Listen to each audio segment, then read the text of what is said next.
Bem, amigos do IBAC, aqui quem está falando é o Felipe. Eu vim aqui hoje falar com vocês sobre o Dia do Professor, não exatamente no Dia do Professor, mas está no mês de outubro, onde está o Dia do Professor, então está valendo a mensagem ainda.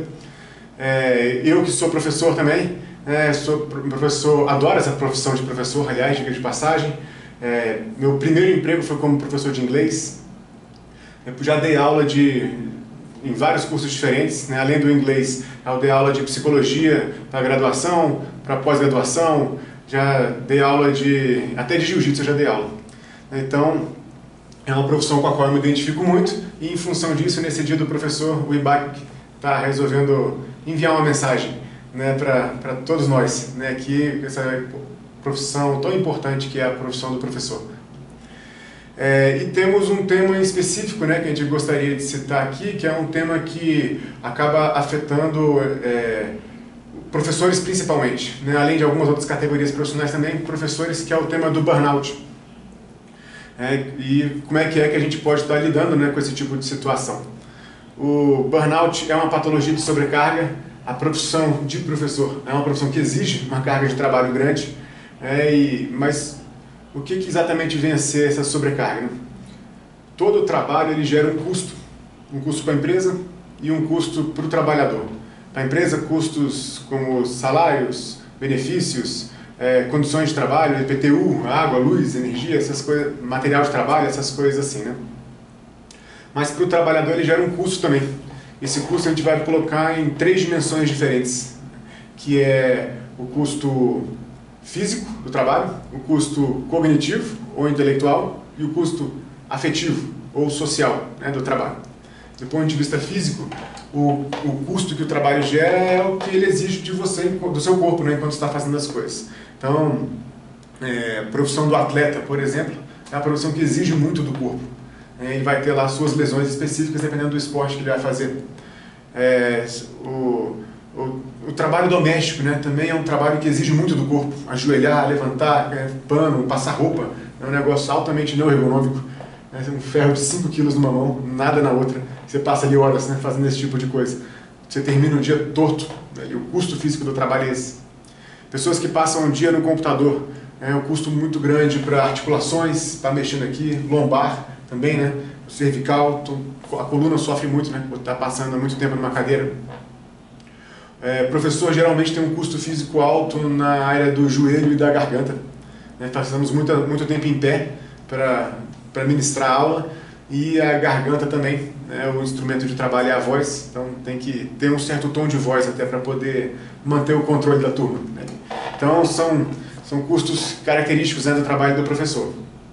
O custo do trabalho pode ser também intelectual ou cognitivo, bem característico naquelas profissões em que exigem muita concentração, tá? Análise de processos, contas estatísticas ou matemáticas, o trabalho de psicólogo, né, que está o tempo inteiro atento ali.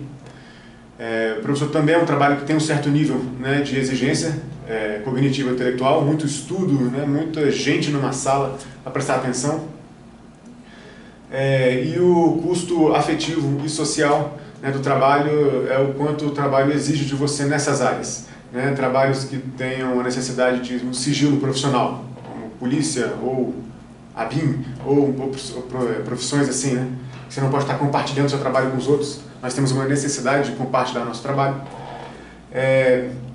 Também profissões que exigem que você trabalhe à noite, e aí há um prejuízo nas relações, né, sociais e familiares em função disso, já que há um desencontro das pessoas, né, e tem muitos professores que têm o horário noturno como principal horário de trabalho. Enfim, esses seriam os custos, né, do trabalho. Todo o trabalho tem custos nas 3 dimensões. Algumas profissões vão prevalecer mais uma dimensão do que a outra. Então, o trabalho, a carga de trabalho, então, ela exige um custo do trabalhador. E esse custo, aos poucos, né, ele pode administrar esse custo, o trabalhador, né? Ele vai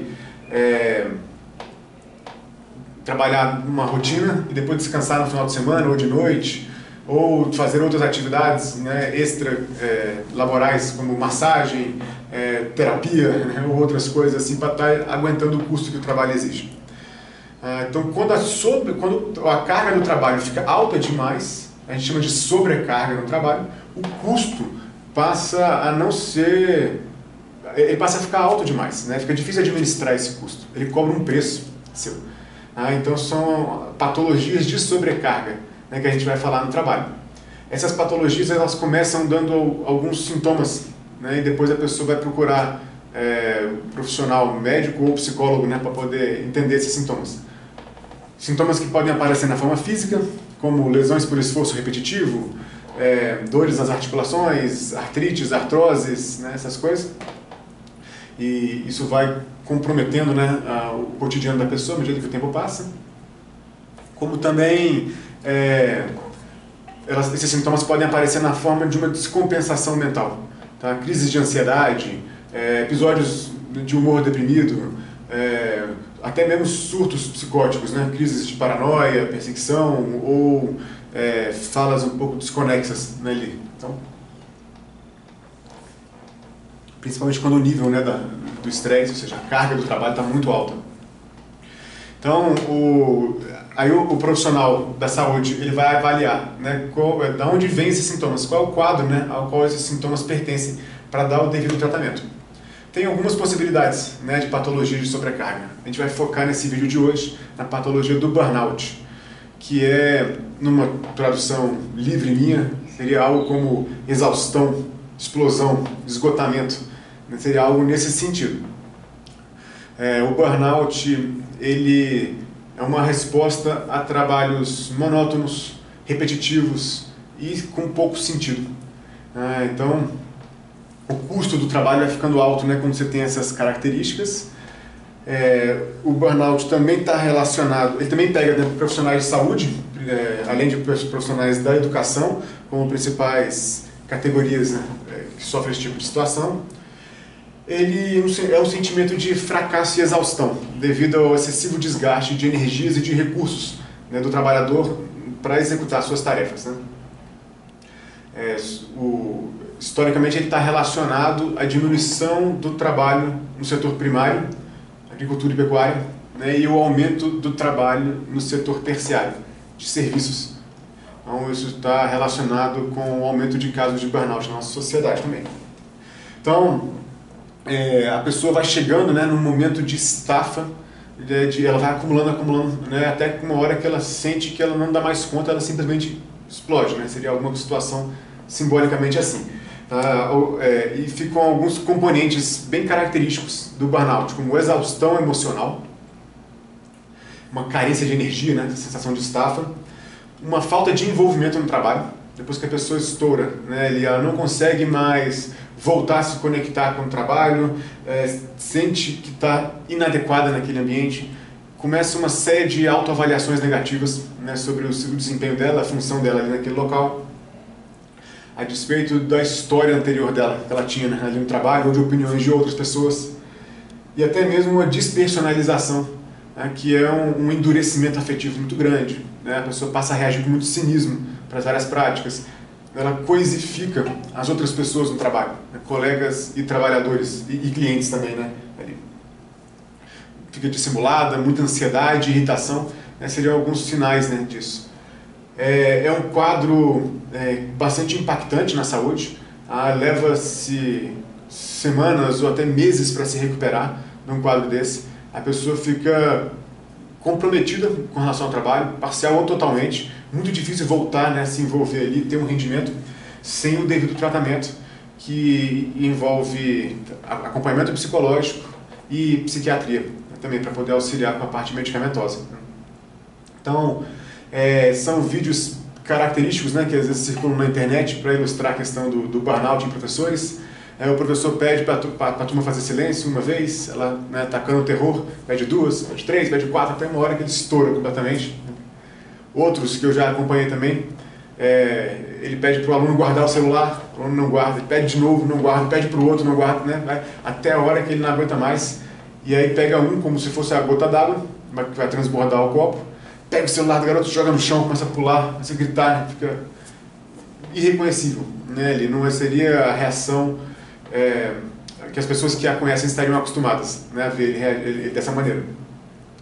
E não dá para simplesmente pedir calma, né, e voltar a se concentrar na atividade, seja qual for, né, pensar num conteúdo, ministrar aula, essas coisas assim. Então, há de fato um comprometimento, né, da pessoa. Tá, o trabalho pode não ser a única carga que a pessoa tem na vida, né, ela pode ter também problemas pessoais no âmbito afetivo, familiar, financeiro, doenças, né, de saúde, em outras áreas também. Mas isso vai também aumentar a carga em cima dela e pode favorecer com que ela acabe estourando. Mas o trabalho, ele é o local onde a pessoa mais passa tempo do dia dela acordada. Onde ela mais, quando ela chegar no final da vida dela, que ela olhar para trás, foi o local onde ela mais passou tempo na vida dela inteira, né, vai ser no trabalho. Então, a carga do trabalho, né, tem um papel protagonista, né, para a gente poder pensar o surgimento desse tipo de doença. Então, quando a gente vê situações como faltam professores nos colégios, a gente tem que levar em consideração também que esses professores podem estar adoecendo.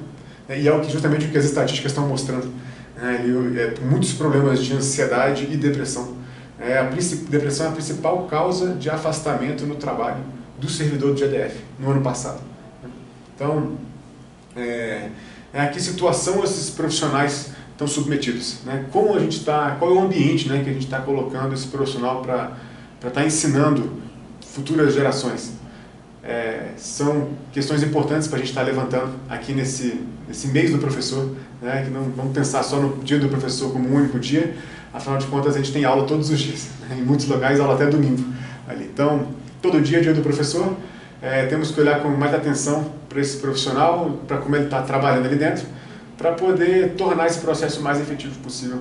Educação é a chave para muitas mudanças na nossa vida e na nossa sociedade. Legal? Obrigado, gente. Essa é a mensagem que eu e o IBA queríamos passar para vocês no Dia dos Professores. É nóis, tamo junto. Abraço. Nem sei se ficou bom. Falei meio perdido ali.